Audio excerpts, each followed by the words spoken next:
my YouTube channel. It's me again. I am back with another video. My name is Nyasha Tendi and welcome to my YouTube channel if this is home. Hey, welcome back. Hey. Oh my gosh. And if this is your first time coming across my channel, thank you so much for clicking. I hope by the end of the video, I hope your energy and mine connect. I hope we click so much that you actually end up subscribing and come back in the future. Thank you. So today we are talking about boundaries. Yes, we're talking about boundaries. Everyone get your chair, bring it to the front because this is such an essential topic for human beings. Whether you're Christian, I'm Christian, I profess the Catholic faith, but that's not what we're talking about. What we're talking about is boundaries. As human beings, we need boundaries. And to be honest, human relationships can be very hard to manage because they carry a lot.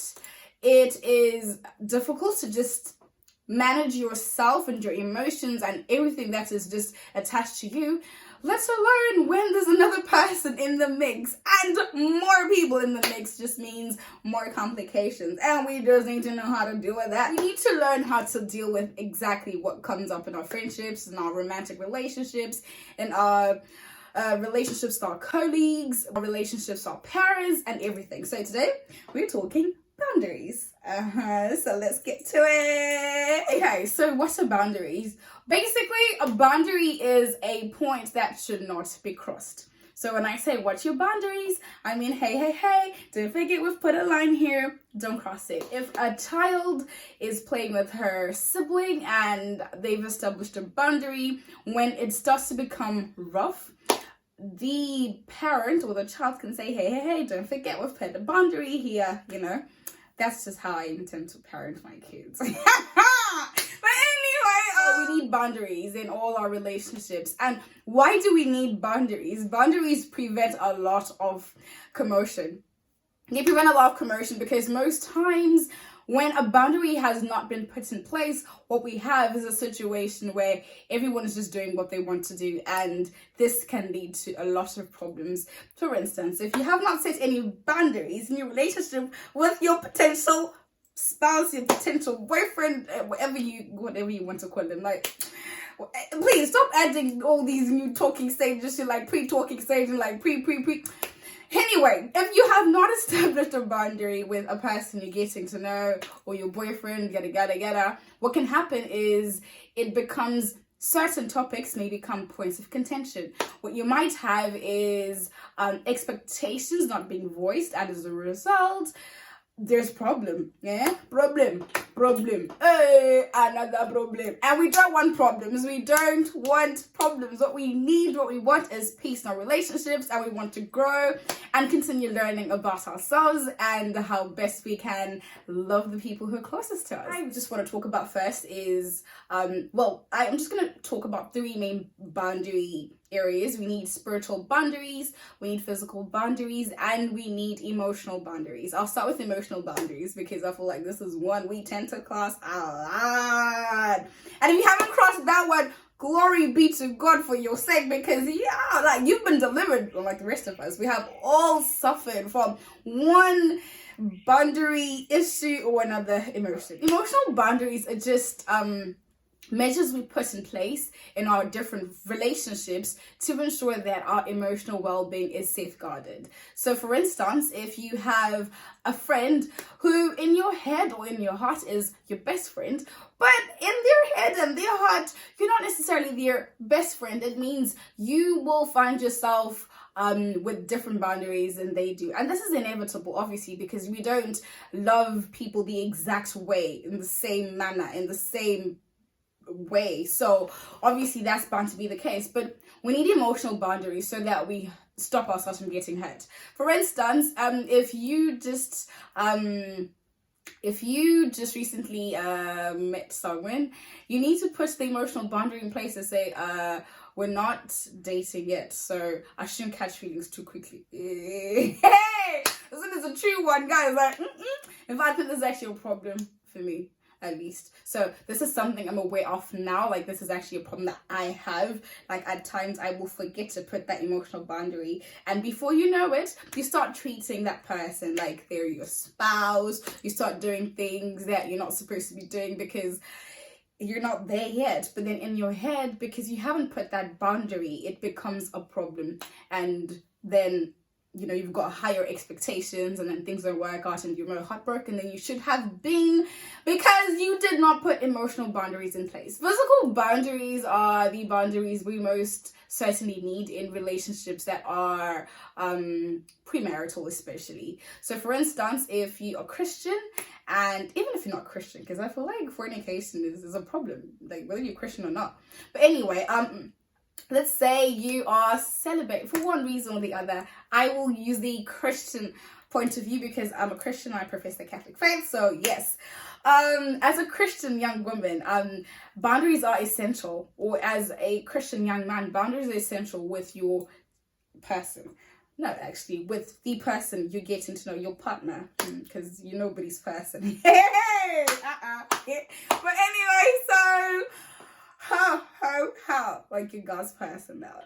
But anyway, so you need these physical boundaries to prevent things from happening. So let's say as you started your relationship, you and your partner had a chat like, no babe, I am trying to save sex for marriage. You have that chat, and then you need to actually talk about what triggers you so that you find yourself in situations that don't lead to fornication. So if you know that kissing below the neck is a trigger, then you just make sure you guys don't find yourselves kissing below the neck. And so you put the boundary, we're simply not going to kiss below the neck. That's a boundary. Boundary established. The next type of boundary is spiritual boundaries.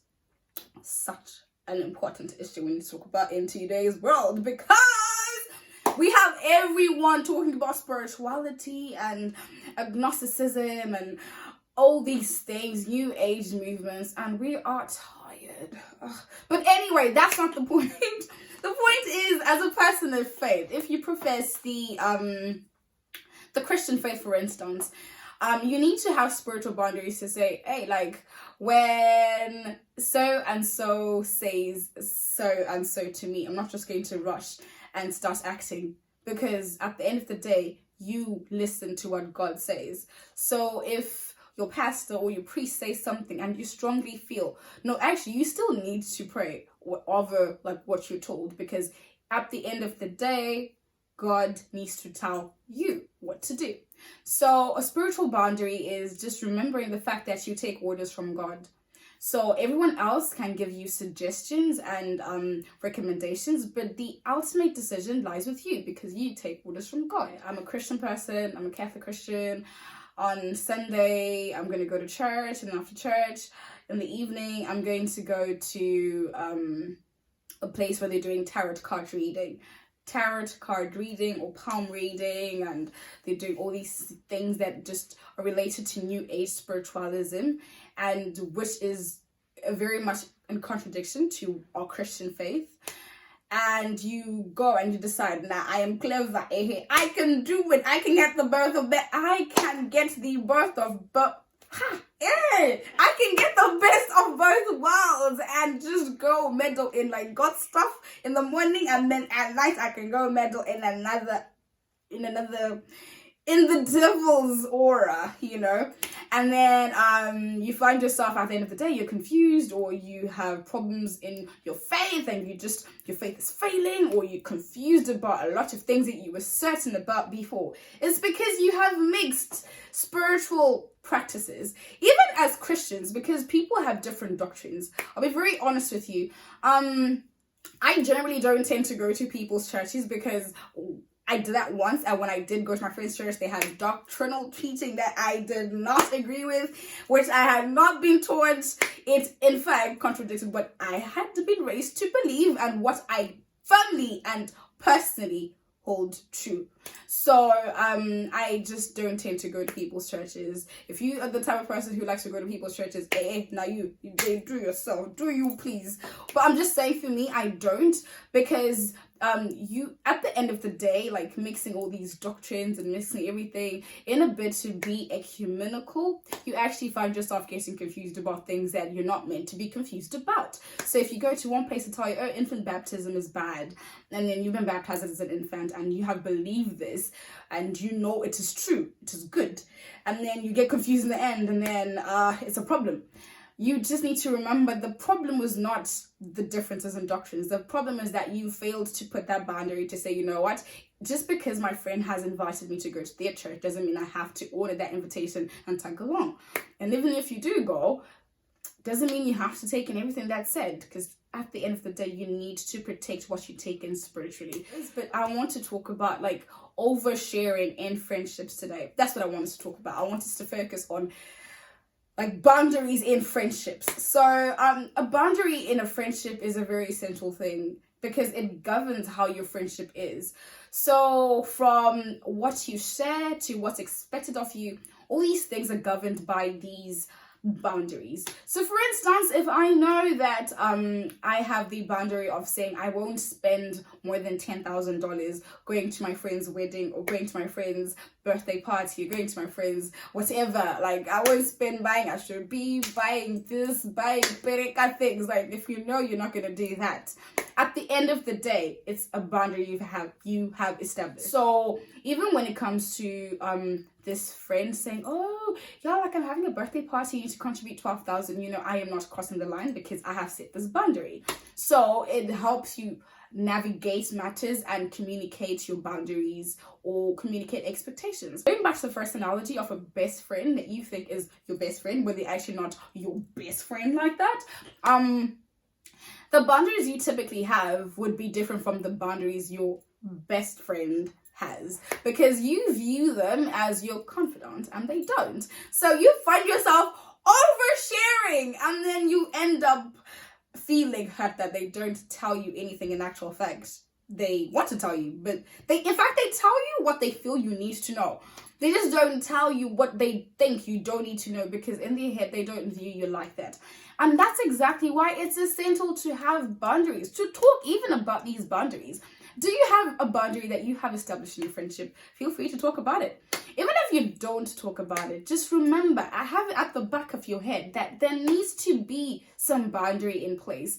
Even in your romantic relationship, you don't go on the first date to start telling your man about all the village people in your family and how they don't want to see you get, you know, like successful in life, or how they don't want to see you prosper, or like all these things you're telling your first, like your boyfriend on your first date. He's gonna be like, yo, like, well, I know the tire. Let me just get myself out of this situation. Let me keep it moving. Let me keep it going. So there he goes.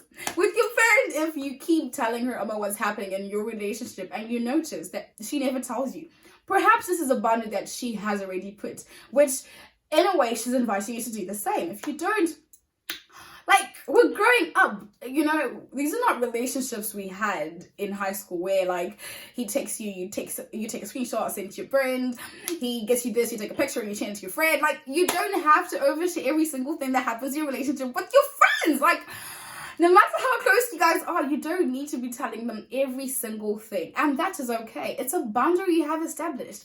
But boundaries also walk in hand, they come in hand, they are pairs, they are twins with expectations. So you need to voice your expectations in a friendship. That way, you know where your friend or your partner stands, because then you're not like expecting them to do things that are way out of their boundaries, and they're not expecting you to do things that are out of your boundaries, because you've communicated the boundaries. At any point you notice that, okay, things are starting to shift here a little bit and I constantly feel like I'm being neglected. At times it's just because of boundaries. Not that your friend is neglecting you, but perhaps your friend has put certain boundaries which you perhaps have not taken note of as yet. Which is an invitation to take a look at the boundaries that you might have, you know, the boundaries that might be in your friendships. If there's not a conversation you're open to, like, have openly, you just need to read between the lines.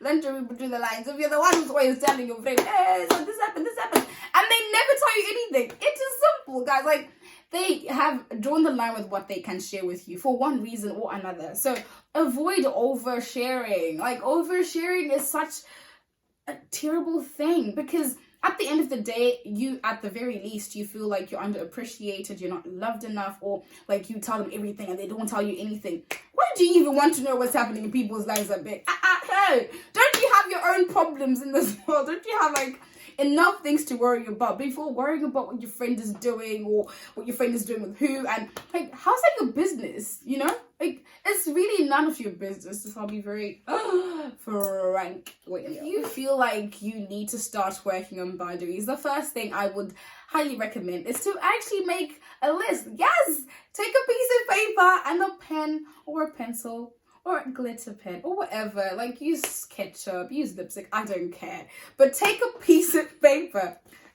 Take a piece of paper or write on your bed. Do whatever you want to do. Just put this down, note it down, that you need to actually put these boundaries. I, in the past, actually took a paper and made a list, like do and don't. So write your do's down. What can you talk about? What can you share? What boundaries, what things do you want to do in your friendship, and don't? What things do you not want to do? These go a long way. Another reason why you need to have boundaries in your talking stage, or like pre-talking stage, or like boyfriend stage, is because they teach you how to carry yourself. If you're a female and you were previously not talking to any man, when you start talking to a different person, when you start talking to a new person, not that they actually knew, because I mean, but they knew to you. So when you start talking to a new person, when